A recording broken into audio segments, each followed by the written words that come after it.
이 말씀을 가지고 오늘 설교를 하게 됩니다.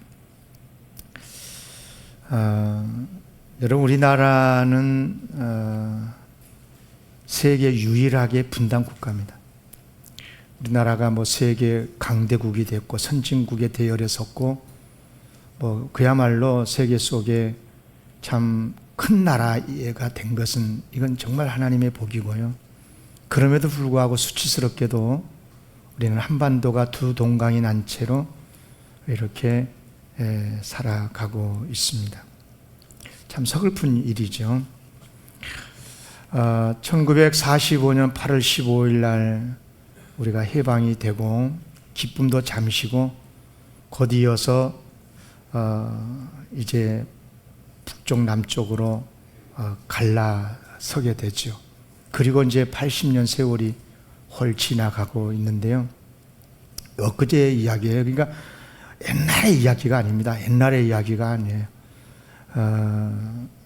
이제 그런데 80년의 세월이 지나고 보니까 같은 분명히 동족이고 지금 부모 세대, 자녀 세대가 할아버지, 조부, 손자 세대는 남북으로 지금 떨어져 산 사람도 있고요. 형제 간에도 부부 간에도 떨어져서 살아가는 가족들이 있지 않습니까? 이산가족이라 그러잖아요. 그런데 어쩌다가 이렇게 80년 세월 동안 지나면서 이제는 노골적으로 북한 쪽에서는 우리 딴 나라 하자. 무슨 동포는 동포냐. 너는 나라고 우리는 우리 나라다. 이런 식으로 이렇게 그야말로 너무도 많이 달라져 버린 그런 나라가 되고 말았는데 참 슬픈 일입니다. 슬픈 일이에요. 북쪽은 차이점이 여러 가지가 있는데 북쪽은 공산주의 주체 사상의 나라잖아요. 그런데 우리나라는 자유민주주의의 국가거든요. 자유민주주의라고 하는 말에 대해서 굉장히 언제부턴가 우리나라 국민들이 마치 표현을 잘 안 하고 하려고 해요. 민주주의란 말을 잘 쓰고 자유민주주의란 말을 쓰지 않는데요. 이것은 굉장히 잘못된 거고 반헌법적 이야기예요. 제가 헌법을 가져왔습니다. 우리나라 대한민국의 헌법입니다. 헌법 제1조에 보면 대한민국은 민주공화국이다 그랬어요. 대한민국의 주권은 국민에게 있고 모든 권력은 국민으로부터 나온다. 그리고 이제 우리나라 한반도 영토는요, 한반도와 그 부속 도서로 한다라고 그러니까 우리 헌법상으로 보면 북한도 여전히 대한민국 국토고 지금 분단으로서 지금 휴전 중에 있는 것이 헌법적인 해석인 거죠. 근데 사조가 중요해요. 사조가 뭐냐 하면 대한민국은 통일을 지향을 하며 그 다음에 자유민주적 기본 질서에 입각한 평화적 통일 정책을 수립하고 이를 추진한다 그랬어요. 우리나라는 민주공화국이 돼 자유민주적이란 말은 민주주의를 말한 거거든요. 자유민주주의의 기본 질서에 입각해가지고 이 나라를 운영하고 통일을 지향하고 있다라고 하는 것이 헌법에 분명하게 명시가 되어요. 헌법을 개정하자고 하면서 이 자유란 단어를 떼내보고 싶은 세력이 있는 것 같은데요. 굉장히 위험한 것입니다. 제가 이것을 말씀을 드리는 이유가 있습니다. 우리나라의 헌법적 우리나라의 정체성을 분명하게 인지하는 것이 중요하다 하는 것이고요. 무엇보다도 남북이 다른 게 있어요. 도무지 섞일래야 섞여지지 않는 것이 있는데 그게 뭐냐면 북한은 하나님을 부정한 나라입니다. 거기는 기독교인이 없어요. 저도 가봤지만 그냥 거치대로 그렇게 된 것이지. 그러나 남한은 자기가 안 믿어서 그렇지 하나님을 마음껏 믿을 수 있는 나라 아니겠어요? 그리고 북쪽은 한 사람에 의해서, 그것도 삼부자에 의해서 온 백성이 억압을 당하고 통치를 받은 나라이지만 대한민국 우리나라는 각자가 다 자유롭게 살 수 있는 나라예요. 말도 자유롭게 할 수 있고, 여행도 마음대로 할 수 있고, 마음대로 자기 직장을 정할 수도 있고, 전공을 정할 수 있고, 공부할 수 있고, 정말 우리나라 대한민국은 국민이 주권자로서 정말 자유롭게 사는 나라이거든요. 그런데 여러분 잘 생각해 보세요. 이 전혀 체제가 다른 이 두 나라가 지금 치열하게 전쟁 중에 있습니다. 전에는 총칼로 싸웠지요. 6.25 같은 전쟁은요. 그런데 지금은 체제 전쟁이고 사상 전쟁이 지금도 치열하게, 이건 정치계에서만이 아니고 문화계 속에서도, 심지어 종교계 안에서도 치열하게 싸우고 있습니다. 자, 그러면 여러분에게 물어보겠습니다. 누가 이길 것 같습니까?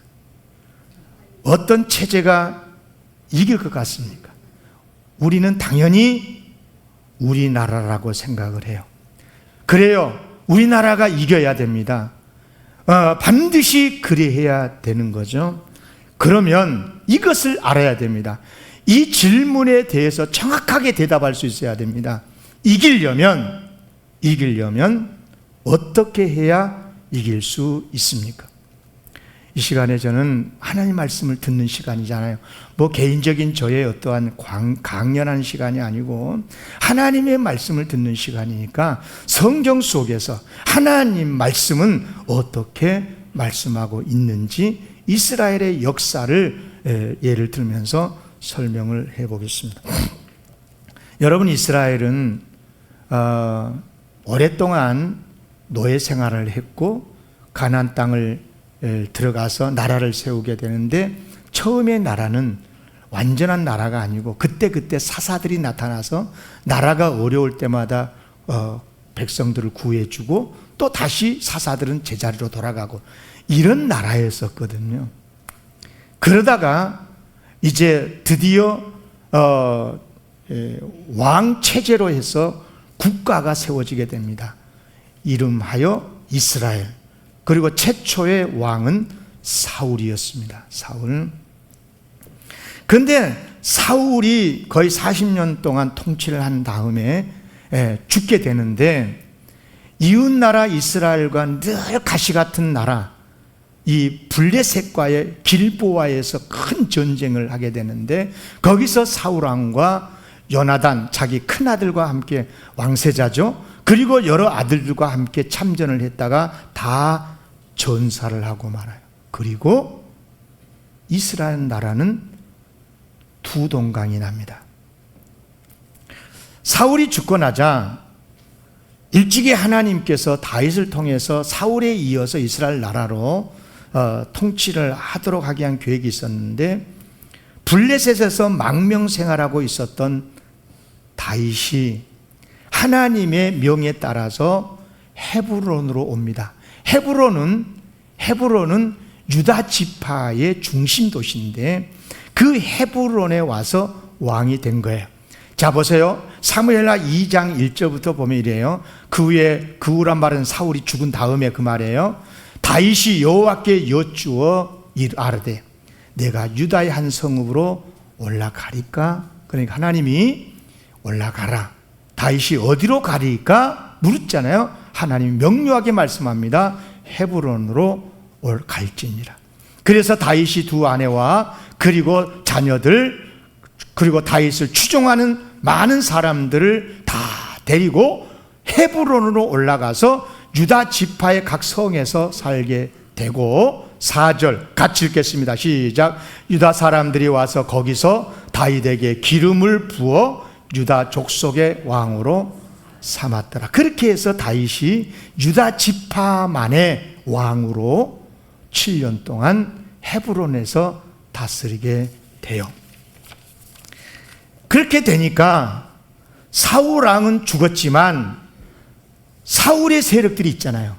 40년 동안 이스라엘을 통치했던 사울 왕의 세력이 있잖아요. 그런데 사울의 왕자들 중에 유일하게 살아남은 왕자가 있었어요. 이스보셋입니다. 이스보셋을 사울의 세력들이 왕으로 세워요. 자, 사무엘하 2장 8절에서 11절에 보면 사울의 군사령관, 이 넬의 아들 아브넬, 이 아브넬이 사울 왕 때에 40년 동안 군 최고 사령관으로서 사울 왕의 최측근입니다. 최고의 군사 사령관인데 이 사람이 사울의 아들 이브보셋을 데리고 마하나임으로 갑니다. 그리고 마하나임에서 길르앗, 아술, 이스라엘, 에브라임, 베냐민 등 온 이스라엘의 유다 지파 말고 11개 지파에 다 해서 한 나라의 왕으로 딱 세워 이브보셋을요. 사울의 아들이죠. 그때 나이 40세, 다윗은 30세였고 이스보셋이 40세였는데 두 해 동안 왕위에 있다가 이제 유다 족속은 다윗을 따르고요. 다윗은 헤브론에서 유다 족속의 왕이 된 날수는 7년 6개월이었다라고 말씀하고 있습니다. 그러니까 무슨 말씀이냐면 사울이 죽은 다음에 40년 동안 이스라엘이라는 통일 국가에 있었는데 두 나라가 딱 나눠지는 거예요.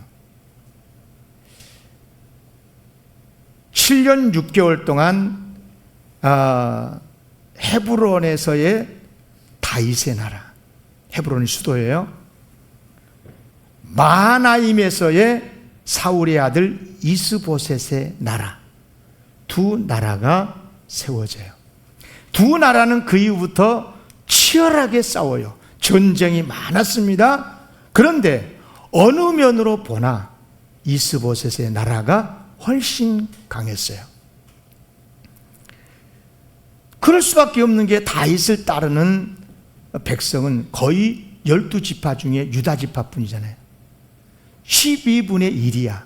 지파별로 보면, 지파로 보면. 그러니까 나머지 11개 지파는 다 이스보셋을 추종해요. 더욱이 이스보셋의 아버지가 사울이 40년 동안 통치를 했잖아요. 그러니까 곳곳에 무슨 말이에요? 사울 왕을 추종하는 세력이 있었고 그들이 다 뭐예요? 이스보셋을 추종을 하게 된 거예요.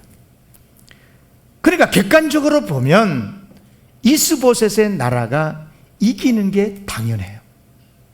그런데 결과는 달라요. 자, 사무엘하 3장 1절 다 같이 읽을까요? 시작. 사울의 집과 다윗의 집 사이에 전쟁이 오래매 다윗은 점점 강하여지고 사울의 집은 점점 약하여 가니라. 그러니까 나중에 사울의 세력이 약해져 가지고 이스보셋도 죽고 없어져 버려 나라가. 그러면 여러분 질문을 해봐야 돼요. 왜 다윗은 점점 강하여지고 이스보셋의 세력은 점점 약하게 됐을까? 정치적으로만 보면, 역사적으로만 보면, 이렇게 읽어보 팩트 체크라 그래요. 팩트 체크를 딱 해보면 그 중심에 인물이 있었어요. 바로 아브넬이라고 하는 군 총사령관입니다. 이 장군이었던 정말 뛰어났던 사울의 장군, 이 아브넬이 죽어버린 거예요. 아브넬은 아까도 말씀드렸듯이 사울 왕의 최고 군 총사령관으로서 다윗을 픽업해서 이스라엘의 사울 때에 훌륭한 장군으로 세웠었던 참으로 명망 있는 장군이었었어요. 이 아브넬이란 장군이 없었으면 사울이 제대로 통치를 못했을 거예요. 그 정도로 대단한 장군이었어요. 그런데 사울이 죽고 나니까 이브보셋의 나라를 세우고 그리고 실권을 장악을 하죠. 그런데 사울 왕이 죽고 나니까 사울에게는 왕이니까 옛날에 왕들은 첩들이 많았잖아요. 후궁들이 많았잖아요. 그 중에 아마 리스바가 굉장히 미인이었나 봐. 사울 왕도 죽고 없으니까 이 아브넬이 사울의 후궁이었었던 리스바를 가까이 해요. 그러니까 아들 입장에서 이스보셋이 봐니까 뭐야, 장군이면 지가 장군이지 감히 왕의 여인을 건드려, 이렇게 된 거죠. 그래서 서로 갈등이 생기게 돼요. 근데 아브넬은 또 아브넬대로 섭섭한 거예요. 아니 뭐 왕이 살아있는 것도 아니고 내가 쥐를 지금 왕으로 옹립해가지고 뭐예요? 지금 이렇게 왕 노릇을 하고 있으면서 그렇게 그것 가지고 나를 이렇게 힘들게 해? 이렇게 생각을 했던 이 아브넬이 다윗에게 기순을 해버립니다. 항복을 해보면 다윗한테 가가지고, 다윗은 그것을 이제 하나님의 역사로 보는 거죠. 무슨 말이냐? 하나님께서 이스라엘을 통일 국가로 만드시려고 하시는 하나님의 사인인 것 같다 생각하고 아브넬의 기순을 적극적으로 환영을 합니다. 그러나 아브넬의 기순을 못마땅하게 여겼었던 또 다른 최고 군사령관이 있었으니 다윗의 최고의 군사령관 요압이 있었습니다. 여러분, 이 세력은 둘이가 같이 써놓으면요 항상 선거 때마다 싸우잖아요. 요즘 두 당도 막 그런 게 있잖아요. 우리나라도 그런 거예요. 그런 거예요. 그러니까 쉽게 말하면 아브넬이 기순을 딱 하니까, 아브넬이 어떤 사람이에요? 40년 동안 이스라엘의 총사령관이에요. 최고의 정치인이에요. 국민들이, 백성들이 다 그를 존경하고 있어요. 다윗도 그를 존경해요. 네. 그런데 지금 아브넬이 기순 다윗의 나라로 와버리면 누가 밀려? 요압이 밀리죠. 그러니까 기순을 약속하고 돌아가는 아브넬을 뒤쫓아가 가지고 요압이 죽여버립니다.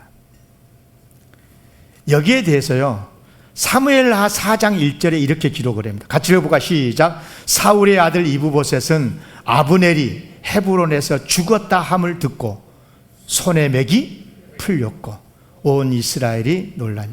비록 못마땅하긴 했지만 아브넬이 있으니까 자기가 지금 왕 노릇을 하고 있는데 아브넬이 세상에 죽어버린 거예요. 다윗의 나라 수도 헤브론에 가가지고. 그러니까 손에 맥이 풀려버린 거죠. 아이고 나 끝났다 이렇게 되는 것 아니겠어요? 아니나 다를까 사울의 이스보셋의 채측근들이 잠들어 있는 이스보셋을 죽여 살해해버리고, 그리고 오늘 본문 5장 3절에 보면, 자 보세요. 이에 이스라엘 모든 장로가, 여기는 북이스라엘 장군들을 장로들을 말합니다. 북이스라엘의 이스보셋의 나라 장로들이 헤브론에 갔습니다. 다윗에게 간 거죠. 가서 왕에게 뭐라고 그러냐? 다윗 왕이 헤브론에서 여호와 앞에 그들과 언약을 맺으며 그들이 다윗에게 기름을 부어 통일 이스라엘의 왕으로 삼으려. 그렇게 해서 이스보셋의 정권은 무너지고 두 나라가 한 나라가 되는데 누가 승리합니까? 다윗이 승리를 한 거죠. 다윗의 나라. 그래서 이제 다윗과 솔로몬에 이어지는 통일 이스라엘이 가게 됩니다. 그러니까 이제 처음에는 이제 7년 반 동안 유다 지파만의 왕으로서 다윗이 헤브론에서 통치를 했고, 이제 이스보셋이 죽고 나니까, 그리고 예루살렘을 이제 정복을 해서 수도로 정하고 전체 12지파의 이스라엘을 33년 동안 다윗이 통치를 하죠. 30살의 왕이 돼서 40년 동안 70세 다윗이 죽거든요. 그런데 여기서 우리가 이제 하나님 말씀을 들을 차례가 됐습니다. 처음에는 이스보셋 나라가 강했다가 왜 다윗의 승리로 끝났는가 하는 것입니다. 그 이유가 무엇이었는가 하는 것입니다. 따라하겠습니다. 하나님의 마음이 다윗에게 있었다. 아멘. 자, 이게 저 말이 아닙니다. 오늘 본문은 아닙니다만 읽진 않았습니다. 사무엘하 5장 10절 다 같이 큰 소리로 시작. 만군의 하나님 여호와께서 함께 계시니 다윗이 점점 강성하여 집니다. 다윗이 점점 강성해질 수밖에 없었던 이유, 여호와 하나님께서 누구에게 함께 있었다? 다윗과 함께 계셨다. 여러분요, 개인도 마찬가지고 나라도 마찬가지예요. 승리의 비결, 이기는 비결은 하나님이 함께 계시냐는 거예요. 하나님의 마음이 머무는 나라, 그 나라가 이기게 돼요. 오늘 설교 제목이 그것 아니겠어요? 우리는 개인적으로도 그렇고 나라도 마찬가지야. 우리는 이겨야 된다. 그래가지고 이기는 조건을 찾아요. 경제가 강해야 이긴다. 국방력이 튼튼해야 이긴다. 뭐 그런 거 있잖아요. 뭐 그것도 틀린 것은 아니에요. 그러나 여러분 아까도 말씀을 드렸듯이 이스보셋의 나라가 처음에는 다윗의 나라보다 훨씬 11배 차이가 나고 더 훨씬 국방력도 튼튼했고 대단한 장군도 있었고, 그런데 왜 망하고 마느냐? 하나님께서 다윗에게 있었기 때문에 그 말이에요. 다윗 하나님의 마음이 누구에게 있었느냐? 다윗에게 있었다 그 말이에요. 여러분 그래서 설교 제목 다 같이 자 주보에 따라 주보를 읽어볼게요. 시작. 이기는 조건인가? 머무시는 하나님인가? 여러분 조건은 비록 이길 수 없는 조건이 있다고 할지라도 하나님이 그 나라에 머무시면 이기게 되는 줄로 믿습니다. 이게 중요하다 이 말입니다. 이게 중요해요. 그래서 지금부터 우리나라 이야기를 하겠습니다. 여러분 아까도 말씀을 드렸듯이 1910년에 너무도 억울하게도 우리는 나라를 잃었습니다. 그리고 36년 만에 1945년 8월 15일 날 해방이 되었어요. 기쁨도 잠시, 북한은 소련이 점령했고 남한은 미군정이 들어오게 되면서 자연스럽게 38선을 경계로 나누어지고 맙니다. 특히 김일성과 소련은 북한을 기점으로 삼아서 우리 민족 전체를 공산화하려고 합니다. 결국은 그래서 6.25 전쟁이 일어나게 됐고 엄청난 사상자가 일어나게 됩니다. 그리고 지금까지 한반도는 세계 유일의 분단 국가가 되어 있습니다. 여러분 이 댐 무슨 댐인지 보세요. 그림 한번 봐봐요. 우리나라의 최초의 댐, 수풍 수력발전소, 수풍댐. 제가 국민학교 때 배웠어요. 이거요. 이 수풍댐은요, 북한과 중국을 가로지르고 있는 압록강 상에 위치한 댐인데요, 일본 제국이 1937년부터 1943년까지 건설했던 댐으로 여기서 발생되는 발전량이 전기 발전량이 그때 당시 농경사회니까 그러긴 하겠지만 남북 전체 전기를 공급할 정도로 대단한 댐입니다. 수력발전소죠. 이 댐 덕분에 1965년 전쟁 끝나고 나서 그때까지 북한의 발전량은 우리나라, 이 남쪽에 있는 우리나라 전력이 우리나라 4배 수준이었습니다. 그런데 이 전력이 많으면, 전력이 좋으면 경제가 발전하잖아요. 그런데 전력량만 그런 게 아니라 1975년까지 모든 분야에서 1975년까지 우리나라보다 북한이 모든 부분에서 앞섰습니다. 1970년도에요. 북한은 1인당 소득이 384달러, 우리나라는 275달러. 그리고 1975년까지 그렇게 쭉 북한이 잘 산 나라가 됩니다. 그러다 언제 역전이 되느냐? 박정희 대통령 때 다 여러분 중에 많이 참여해 본 분들 계실 거예요. 온 국민이 새마을 운동 저도 했어요. 그리고 경제 발전에 대한 노력으로 1976년부터 역전이 돼요. 남북이. 그리고 제가 통계청에 들어가고 한국은행의 홈페이지에 들어가서 자료를 빼보니까 2025년 기준으로 자료는 없더라고요. 2024년을 기준하면 2년 전이죠. 기준으로 우리나라 국민 총소득이, 북한이 국민 총소득이 44조, 1년 동안에 국가가 벌어들인 모든 총생산이 44조 4천억 원. 그럼 우리나라는 2,594조 8천억 원. 북한의 국력보다 58분의 1. 그러니까 북한이 뭐냐? 우리나라보다 1.7% 수준밖에 안 되네, 경제 수준. 총 국민, 나라, 국가, 국력은 그렇다 치고, 그러면 국민소득은 1인당 국민소득 1년 동안에 북한의 2024년 기준입니다. 171만 9천 원.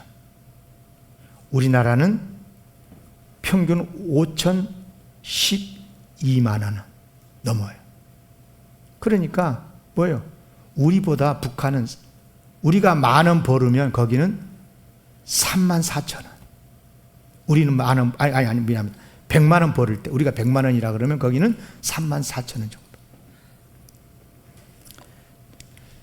그러니까 모든 부분에서 비교할 수 없을 정도로 북한과 우리는 경제적인 수지나 핵무기 말고는 다 앞서가고 있다 그 말이에요. 자, 이제 그렇게 보면 우리나라는 북한보다 모든 면에서 이기고 있고 승리의 나라가 되고 있다. 그러나 이제 결론적으로 말씀을 드리고 싶은 게 있습니다. 이것만으로 우리 남한이 북한에서 싸움에서 이길 수 있느냐 하는 것입니다. 저는 그렇게 생각하지 않습니다. 저는 목사입니다. 하나님을 믿는 사람입니다. 진짜 중요한 것은 하나님의 마음이 어디 쪽에 있느냐는 것입니다. 북한 쪽에 있느냐, 남한 쪽에 있느냐. 우리가 객관적으로 보면 우리 생각에는 우리 쪽에 있는 것 같아요. 그렇지 않습니까? 봐요. 북한에는 교회가 선정용 교회 두세 개 말고는 없잖아요. 그러나 우리나라에는 서울 곳곳에, 대한민국 곳곳에, 섬에까지 얼마나 많은 예배당이 있습니까? 북한에는 찬송 소리도 다 그친 지 오래됐는데 우리는 교회에서뿐만 아니라 가정에서 길거리에서 찬송 부른다고 누가 미친놈이라 하지도 않아요. 얼마나 자유롭게 예배드리고 이런 축복의 예배의 나라입니까?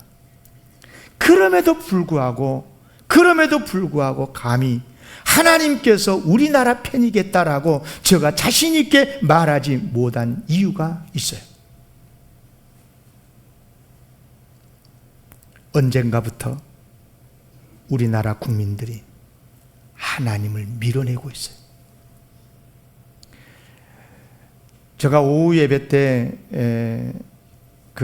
이제 평화 기도회 설교를 준비하기 위해서 많은 자료들을 찾아봤어요. 팩트 체크를 해가지고 설교를 해야 되니까 강연을 한 거거든요, 제가요. 정말 아픈 이야기가 많아요. 아픈 이야기가 많은데 여러분, 자기가 안 믿으면 어쩔 수 없는 거지. 하나님을 안 믿는 거야 종교의 자유가 있는 나라에서 어쩌겠냐고. 그런데 언젠가부터 하나님을 밀어내고 있어요. 우리가 하나님 사랑을 말할 때 아가페 사랑을 말하거든요. 하나님의 사랑하시면 이유가 없어요. 그건 하나님의 마음이야. 그런데 그런 조건 없는 사랑의 하나님이라도 결코 사랑할 수 없는 대상이 있어요. 누굴까? 하나님의 사랑을 웃긴 이야기로 여기고 밀어내는 사람. 하나님은 사랑하실 수가 없어요. 그렇지 않습니까? 이것은 인간 사회도 그렇고 다 어느 사회나 마찬가지입니다. 이유 없이 사랑할 수 있어요. 그러나 아무리 사랑하고 싶어도 당신 싫어, 하나님 싫어 하고 밀어내버리면 끝인 거예요. 더욱이 그 세력이 하나님을 믿는 교회 안의 세력이라면, 교인들이 그런다면, 뭐 때문에 하나님을 밀어댄다면 어쩌겠어요? 하나님도 별 수 없이 그들과 함께 하실 수가 없게 되는 것입니다. 저 이야기가 아닙니다. 이사야 1장 11절 이하에 이렇게 하나님이 말씀하셔요. 여호와께서 말씀하시되 너희의 무수한 재물이 내게 무엇이 유익하냐? 나는 순양의 번제 살찐 짐승의 기름에 배불렀고 나는 수송아지 어린 양 순염소의 피를 기뻐하지 않는다. 너희가 내 앞에 보이려고 이것을 하는데 이것을 누가 너희에게 요구하였더냐? 내 마당만 밟을 뿐이니라. 헛된 재물을 다시는 가져오지 마라. 분향을 내가 가증히 여긴 바요. 얼싹 안식일 대회로 모이는 것도 그러하니 성회와 아울러 악을 행하는 것을 내가 견디지 못하겠다. 내 마음이 너희의 얼싹 정한 절기 싫어한다. 그것이 내게 무거운 짐이다. 내가 지기에 곤비하였느니라. 너희가 손을 펼 때에 내가 내 눈을 너희에게서 가려버렸고 너희가 많이 기도할지라도 내가 듣지 아니하리니 이는 너희의 손에 피가 가득함이라.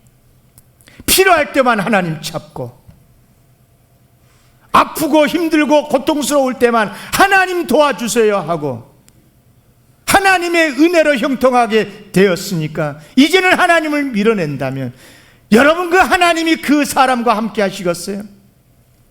아무리 기도해도 하나님은 응답하지 않으신대요. 이사야 1장 11절에서 이렇게 말씀합니다. 여기 보면 그 다음에 여호와의 손이 짧아 구원하시 못하심도 아니고 귀가 둔하여 듣지 못하신 것도 아니다. 오직 너희의 죄악이 너희와 너희 하나님 사이를 갈라놓았고 너희 죄가 너희 얼굴을 가리워서 너희에게서 듣지 않으시게 함이니라. 사랑하는 성도 여러분, 우리가 다 연약하고 부족한 사람들입니다. 그래서 죄도 짓고 하나님의 마음을 섭섭하게 해드릴 수도 있고 그래요. 그러나 어떤 경우에도 하나님을 밀어내지 말기를 바랍니다.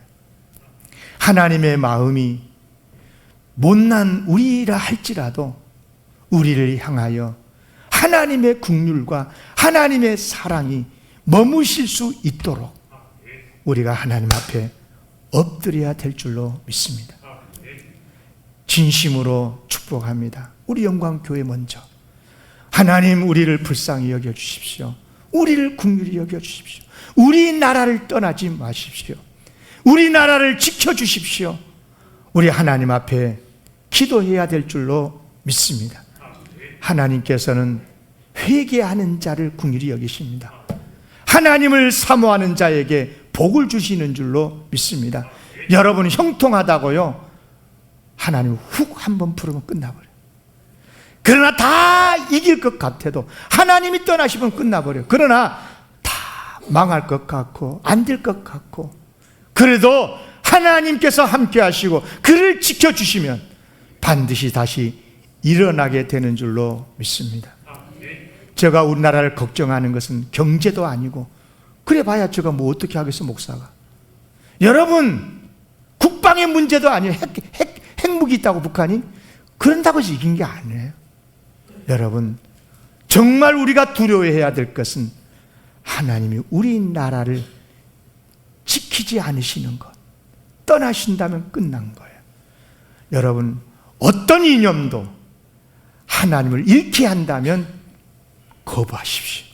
하나님을 거절하면 어떤 경우에도 그 자리를 떠나야 되는 것입니다. 하나님의 은혜가 충만하시기를 바랍니다. 우리나라를 지켜주시는 것은 하나님이 긍휼히 여기시고 함께 주실 때 승리하게 되는 줄로 믿습니다. 이런 은혜가 우리나라에 충만하시기를 주의 이름으로 기원합니다. 하나님 아버지, 감사합니다. 우리는 나라가 잘